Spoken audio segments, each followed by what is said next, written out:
Welcome to day 2 of Unstoppable Africa. Thank you for joining us. Please Pleasure. introduce yourself and tell us what you do. Sure, I'm Qahir Dhanani. I'm a managing director and partner at the Boston Consulting Group. And I've been working with the Global Compact actively on the Africa Business Leaders Coalition for the last 4 years. Fantastic. So tell us what you've been doing with Global Compact. Yeah, so the Africa Business Leaders Coalition was an idea to engage the private sector in Africa and to bring its voice to the global stage.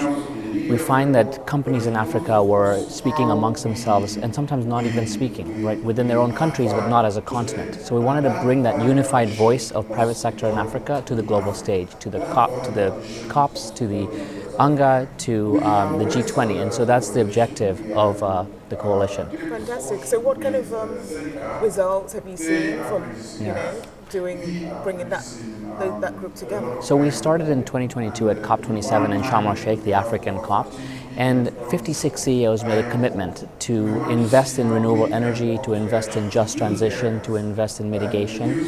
And from then to now, we've been actively measuring the output. And what we find is that they have invested $7.4 billion within their companies to drive renewable energy and climate action. And so that's tangible results from the private sector on the global stage. Yeah, because no development can really happen without the private sector.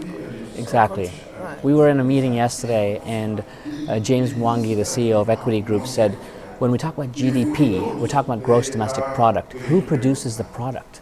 It's the private sector. And so government's role is to be enabling and to make that environment work, but the private sector's role is to build jobs, to build products, to make that growth happen. So how does this really intersect with the government?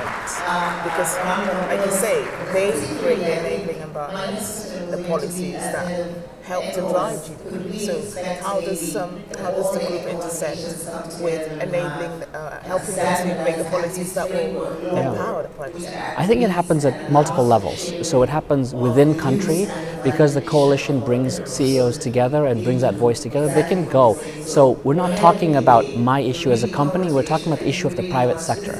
Right, so it's very much depersonalized, right, at the national level. At the continental level, it's the whole coalition coming in, having a conversation with the African Union Commission, with the AFCFTA Secretariat, saying, these are the things that are not working.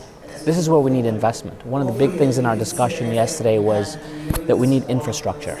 It's impossible to ship tea from one part of the country to one part of the continent to another part of the continent. You actually need to put on a boat to literally go around the continent. There's no road networks, there's no rail networks, so that infrastructure investments are necessary, and that's at the continental level.